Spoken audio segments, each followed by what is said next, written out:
Some men give everything they have: their time, their money, their silence, and never ask for a single thing in return. And some men take all of that, smile at you over a dinner table, and still find a way to make you feel like you're the one who should be grateful. My name is Dale Whitmore. I'm 68 years old, retired electrician, born and raised in Naperville, Illinois. And for 14 years, I watched a man named Gerald Fitch treat me like a stain on the carpet of a house I helped pay for while I quietly kept the lights on in my daughter's life, literally and figuratively. I never said a word, not once. Until the morning my daughter sent me a voicemail that made me set down my coffee cup and call my attorney before I even finished breakfast. Let me take you back to where this really started, friends, because you need the whole picture before you make up your mind about anyone, including me. 14 years ago, my daughter Claire was 27 and working as a pediatric nurse at Edward Hospital in Naperville when she called me on a Tuesday evening. "Dad, I want you to meet someone. His name is Marcus Fitch. I think he's the one." I told her I was happy for her and meant every word. Claire had her mother's laugh and her grandmother's stubbornness, and if she said Marcus Fitch was the one, I believed she'd done her homework. What I didn't know then was that across town in a Hinsdale house with a 3-car garage and a subscription wine cellar, Gerald Fitch was sitting in his leather study absorbing the news of his son's new girlfriend and arriving at a conclusion that had nothing to do with happiness. Claire wasn't Hinsdale. Claire was a nurse from Naperville whose father drove a truck and carried a tool belt. And for Gerald Fitch, that was a problem he planned to manage rather than accept. The first dinner told me everything I needed to know. Gerald held court at the head of that table like a man chairing a board meeting nobody had voted to attend. He had the kind of confidence that comes from never once being told no by someone he respected. Somewhere between the soup course and the main, he turned to me with a smile that didn't reach his eyes and said, "Electricians, right? Good honest work. The trades keep the world running."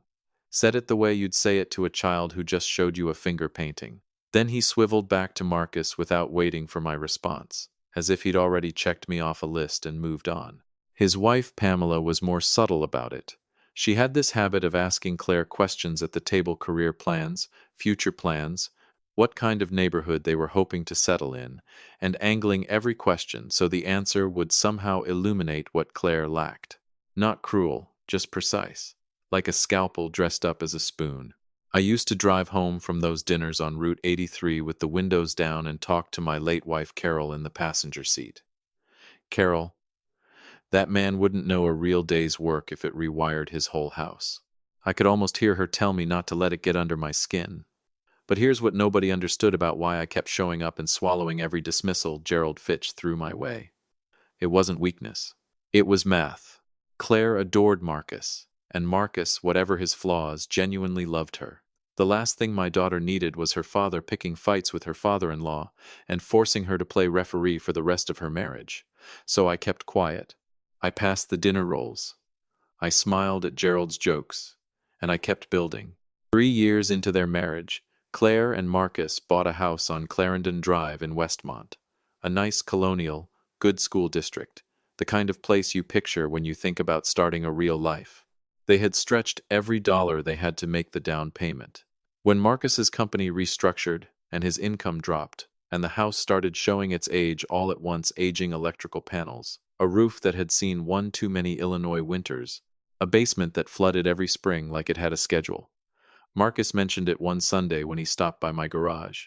Half a sentence, carefully worded. "Things are a little tight right now, Dale." He wasn't asking. Marcus never asked. He had too much pride for that, which was honestly one of the things I respected about him. I didn't make a speech about it. I called my financial advisor Monday morning, then my attorney, a straight-talking Naperville man named Frank Olson who'd handled my affairs since Carol passed. And I started moving funds. $81,000 over 16 months. New roof. Rewired electrical throughout the house, that one I supervised personally. Called in 3 guys I'd worked alongside for 20 years. Waterproofed the basement. Replaced the HVAC. Built out the spare bedroom into a proper nursery when Claire told me she was pregnant. I drove to Clarendon Drive 2-3 times a week. Pulled favors, checked the work, made sure every contractor knew the standard I expected. And here is the part I never told Claire. The real reason I did all of it. Because I had watched my daughter quietly brace herself every time Gerald Fitch's name came up, the way you brace when you know something is going to sting. I wasn't going to let money be one more thing he held over her family. As long as I had savings and two working hands, Claire was never going to owe Gerald Fitch a single favor. That was the line I drew with myself. Not with anyone else. With myself, the final installment, $11,000, earmarked for finishing the basement into a proper family room, something Claire had mentioned wanting since they moved in, was scheduled to transfer on a Friday, 3 days after I received the voicemail that changed everything. It was a Wednesday morning in April, the kind of cold, gray Illinois morning that can't decide whether it's still winter. I was in my kitchen on Bower Road eating breakfast and listening to the radio when my phone lit up on the counter. A voicemail from Claire, left at 6:48 in the morning. That alone told me something was off. Claire didn't leave voicemails. She texted. I played it. Her voice was careful, rehearsed, even. The way someone's voice sounds when they've run the words through their head a dozen times before saying them out loud. Dad, I wanted to call instead of text because I didn't want it to feel cold. Marcus's parents are flying in from Phoenix for Lily's christening. It's going to be a big weekend for their side of the family. Gerald's siblings, cousins, some of their old friends from Hinsdale. We've decided to keep the christening celebration to the Fitch side so nobody feels crowded. I hope you understand. We'll celebrate with you separately. I promise. I played it twice. Then I set the phone face down on the kitchen table and looked at my coffee cup for a long time. My granddaughter Lily was 3 months old. I had been in that delivery room or the waiting room just outside it for 11 hours. I had built the nursery she slept in with my own hands. And my daughter was calling me at 6:48 in the morning to tell me I wasn't invited to her christening because the Fitch side of the family needed space. I finished my breakfast. I washed my cup. I called Frank Olson at 8:02 the minute his office opened. Frank, that final transfer scheduled for Friday, hold it for now. Silence on the line. Everything all right, Dale? Not entirely. But it will be. You know what to do. Now, friends, some of you right now are thinking about what you would have done. Whether you would have called Claire back, whether you would have shown up anyway, whether you would have let it go, the way you've let 100 things go before. Because family is family, and sometimes you eat the insult to keep the peace. I'm going to ask you to stay with me. Because stopping that payment was not the move that mattered most. It was just the first one. Claire called on Thursday afternoon. Not a voicemail this time. A direct call, her voice still measured but with something tighter underneath it. Dad, Frank Olson's office called Marcus. They said the transfer was put on hold. That's right, I said. A pause. Why? Claire. I kept my voice level, unhurried. I got your message Wednesday morning. Silence. I've been helping with that house for 16 months, I said. I've been at Clarendon Drive 3 days a week. I built Lily's nursery board by board.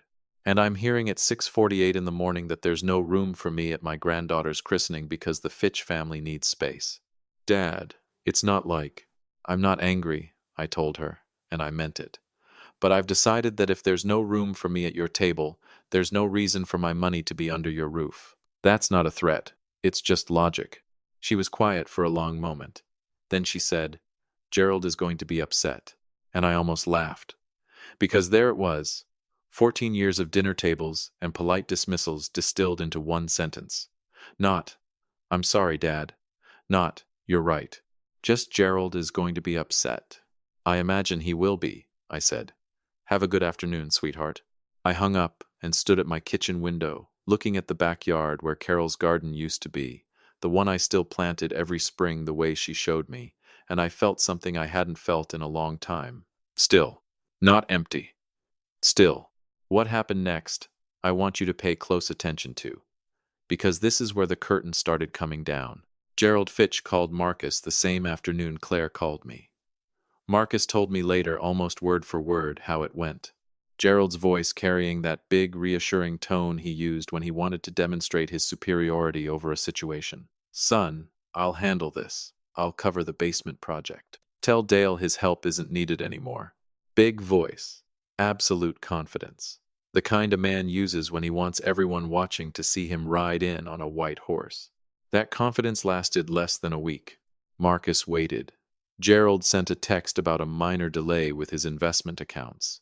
Then another text about a wire transfer taking longer than expected. By the following Wednesday, Gerald's phone was going to voicemail on the second ring. Marcus, who had grown up watching his father perform wealth rather than build it, had a feeling he couldn't shake. He drove to Hinsdale on a Thursday morning without calling ahead. He sat across from his father in that wood-paneled study, the one with the diplomas on the wall, and the golf trophies on the shelf, and the framed photo of Gerald shaking hands with a local alderman, and asked him directly, "Do you have the money or not?" Gerald Fitch looked across that mahogany desk at his son and said, "It's more complicated than you'd think right now, Marcus." Complicated. Marcus had his father's last name, but he had enough of his own common sense to know what complicated meant coming from a man who'd spent 30 years performing financial confidence. He went home, sat at the kitchen table on Clarendon Drive, and started pulling threads. What he found unraveled fast. The Hinsdale house had been refinanced 3 times in 8 years. The equity bled out so gradually that the bank now held most of what looked like Gerald's crown jewel. 3 of Gerald's investment accounts, the ones he mentioned at every dinner table, were closed or frozen. A collections notice for a leased car had gone to his old Hinsdale address 4 months ago. The membership at the Butterfield Country Club, where Gerald had taken Marcus to lunch twice a year since he was a teenager, suspended 14 months ago for non-payment. The waiter who always recognized Gerald by name? Gerald had tipped on a card that was quietly declined on the last 3 visits, covered each time by an embarrassed phone call after the fact. Gerald Fitch wasn't wealthy. Gerald Fitch was a performance. He had been performing it so long and so consistently that even his own son had believed every word of it. Marcus called me that night. It was almost 11 o'clock. "Dale." His voice sounded like a man standing in a room where the lights just cut out. "Why didn't you ever say anything?" "About what?" I asked. "About him. About any of it. You had to have seen." "Marcus," I said quietly, "a man doesn't dismantle his son-in-law's image of his own father just to prove a point, even when the point needs proving." I let that sit for a moment. Some things a person has to see for themselves. He was quiet for a long time. 14 years, he said finally. He looked down on you for 14 years. At every dinner, every holiday. He made comments about the truck, he stopped. "I know," I said. "And the whole time he was." "Yeah," I said softly. "The whole time." A pause so long I could hear him breathing on the other end. "What do I do now?"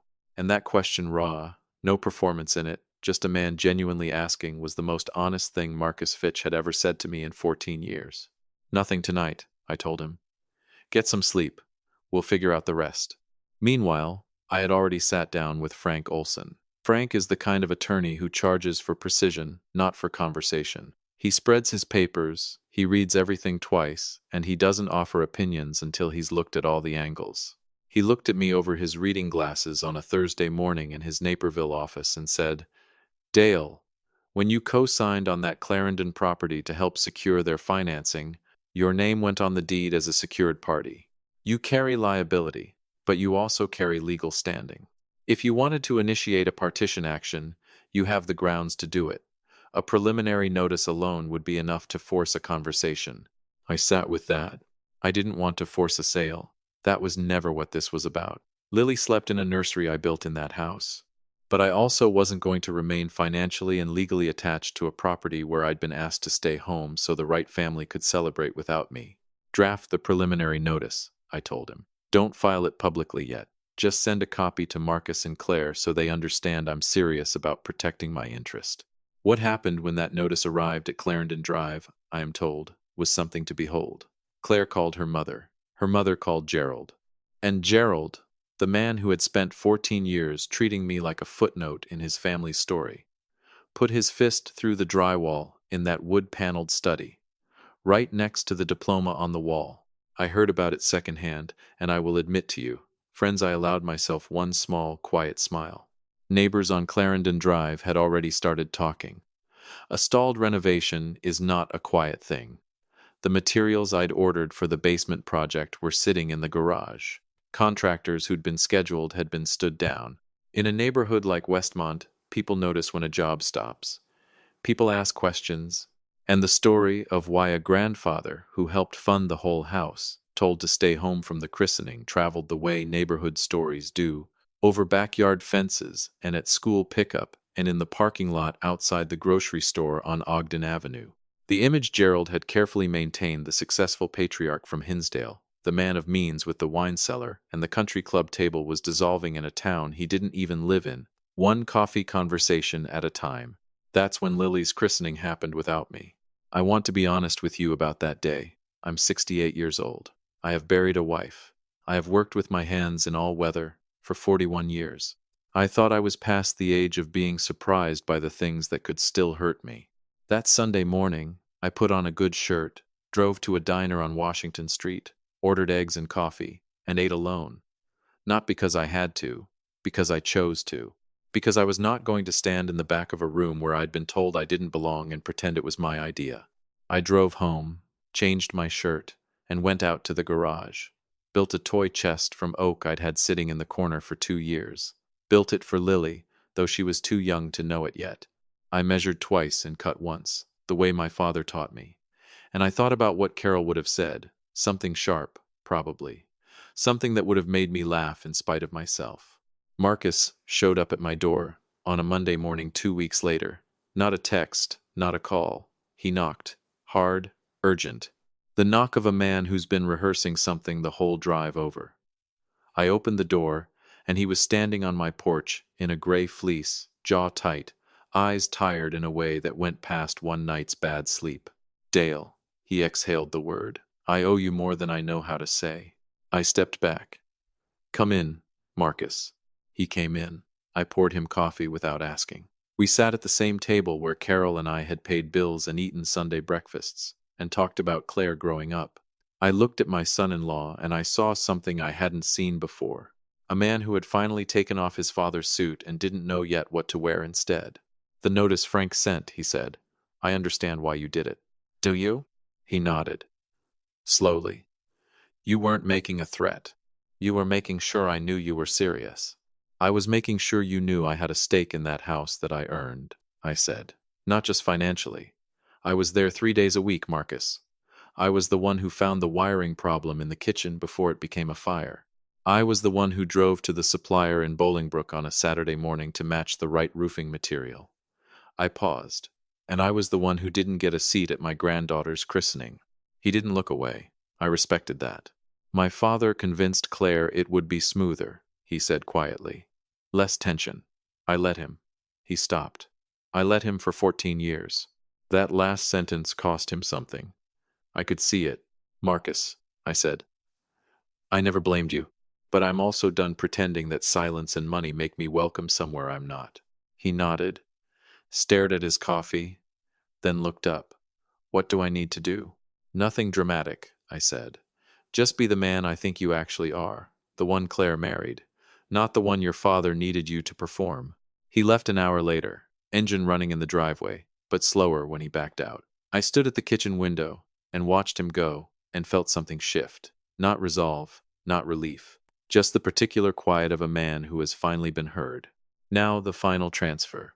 The $11,000 I had frozen. I want you to understand where it went because this is the part that mattered most to me. More than the partition notice. More than the frozen payment. More than anything Gerald Fitch lost. Lily Mae Fitch was 3 months old. She would be starting life in a house that carried her grandfather Dale Whitmore's fingerprints on every repaired wall and every rerouted circuit. She would grow up not knowing, at first, what any of that meant. But she would know eventually. 6 weeks after the christening, Frank Olson filed a legal document establishing an education trust in Lily Mae Fitch's name. The full $11,000, every cent of the final transfer I had frozen, transferred into that account protected, untouchable, growing until Lily turned 18. Structured so that it could only be used for education, housing assistance, or a first home purchase. Her name only. No conditions, no strings, no one else's signature required to access it. Alongside the paperwork, I sent a handwritten note. My handwriting, that Claire always said, looked like circuit diagrams. It said, Lily, your grandfather built things his whole life. houses, circuits, families. He hopes this helps you build whatever you decide your life should look like. Every dollar in this account was earned honestly and saved carefully.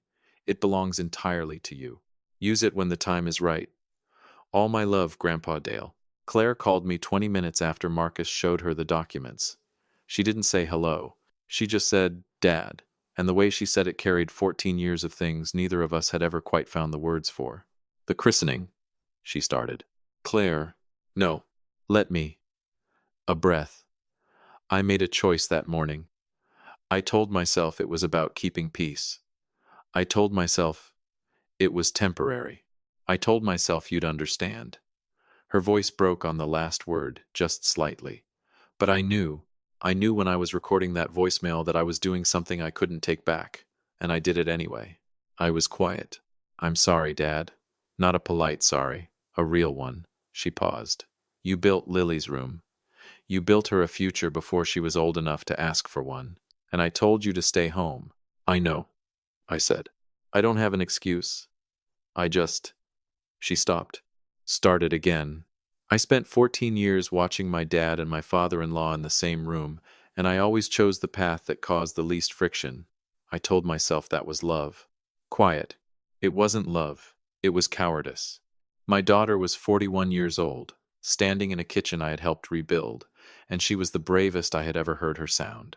Come for dinner Sunday, I said. Bring Lily. I'll make your mother's pot roast. She laughed a little. You'll make it wrong. I always make it wrong, I agreed. Come anyway. Gerald Fitch called me once. One time in 14 years did that man dial my number without an audience in the room. It was a Tuesday evening in May. I was in the garage finishing Lily's toy chest, sanding the corners smooth, the way you do for something meant for a child's hands. My phone buzzed on the workbench. Hinsdale area code. Dale. His voice was different without the dinner table between us. Smaller. Like a house that looks solid from the street, and you get inside and realize the walls are just paint over hollow. Gerald, I said, I think we've let this go on long enough. A pause, recalibrating. The situation with the house, the money, I want you to know my hands were tied on the timing. That wasn't... Gerald. I set down the sandpaper. I'm going to stop you there. He stopped. I don't need the explanation, I said. And I want you to hear this clearly. I am not angry at you. I'm genuinely not. I took a breath. But I'm done. Done nodding along at dinner tables while you score points I'm not allowed to return. Done funding a life where my checkbook is welcome and my presence is managed. Done being the quiet man in the corner whose name only comes up when something needs fixing. Silence on the line. I'm retired, Gerald. From electrical work, from nonsense, from both. When he spoke again, the boardroom voice was gone. What was left was just a man, tired, smaller than his suits had always made him seem. I suppose, he said slowly, I owe you more than I ever acknowledged. You don't owe me a thing, I said. And I meant it. Just let your son stand up straight for once. That's all I ever wanted. He hung up. I picked up the sandpaper and finished the toy chest. The dinner I'd been banned from happened without me. The christening happened without me. And then one Saturday in late June, something happened that made neither of those things matter. Claire and Marcus brought Lily to Bower Road for the first time since everything had settled. It was a warm afternoon, the kind where the light goes gold around 5 o'clock and sits on everything like it's in no hurry to leave. I had Carol's garden going along the back fence, the tomatoes already coming in. I had the porch cleaned up and the toy chest sitting in the living room with a small bough Claire had told me to put on it or she wouldn't forgive me. Marcus helped me with the grill. We didn't talk much. We didn't need to. There's a kind of quiet between two men who have been honest with each other that feels completely different from the quiet of avoidance. This one felt like level ground. Claire sat in Carol's old chair on the porch with Lily on her chest, the baby's small fist curled against her collar, and watched the garden like she was looking at something she hadn't let herself look at in a while. At one point she caught my eye across the porch and gave me a nod that didn't need words. I nodded back. After dinner, Marcus went inside to get Lily's bag, and Claire came and stood next to me at the grill, the way she used to when she was 12 and wanted to talk but hadn't worked up to it yet. She's going to know you, Claire said quietly. Not an apology this time, just a statement, a decision. She's going to know who really showed up. I looked at my daughter, 41 years old, her mother's eyes. She already does, I said. She just can't say it yet. Claire laughed. Full, real, the way she used to laugh before all the performing and managing and keeping the peace had put a ceiling on it. And in that sound I heard something I hadn't realized I'd been missing for 14 years. My daughter. Just my daughter.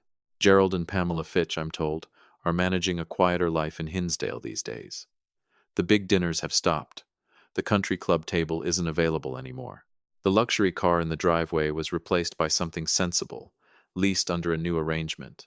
The wood-paneled study has a patch of new drywall that doesn't quite match the original paint. People who knew them from before ask questions that don't have good answers. I didn't have to lift a finger. 14 years of living beyond the truth did all of that without any help from me. I sat on my back porch the evening after Claire's visit, the garden going green in the late light, a cup of coffee in my hand, and I thought about what Carol would have said about all of it. Something practical, probably. Something that got right to the bone of it the way she always did. She would have said, Dale, you built that family the same way you built everything else. One honest piece at a time. Don't let anyone tell you the bill of materials doesn't matter. There is something nobody tells you about this kind of quiet patience, the kind that isn't weakness, the kind that isn't passive, the kind that builds and waits, and finally, when the moment is right, simply stops. Nobody tells you that it doesn't feel like fire when it finally settles. It doesn't feel like victory the way you imagined it would when you were swallowing the 14th or the 40th dismissal in a row. It feels like a warm June evening on a porch in Naperville. It feels like a baby's fist curled against your daughter's collar. It feels like level ground under your feet for the first time in a long time.